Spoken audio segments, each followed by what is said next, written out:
How to deposit funds into Exness. First of all, open the app on your device and make sure you are logged in. On the dashboard, you will see the deposit button in the center of the screen. Tap on it to start the process.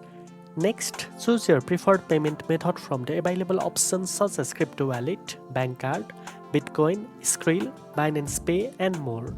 To deposit funds, you must have completed the KYC verification process.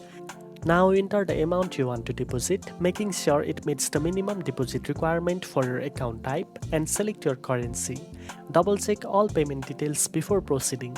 Follow the on-screen instructions to complete the payment securely.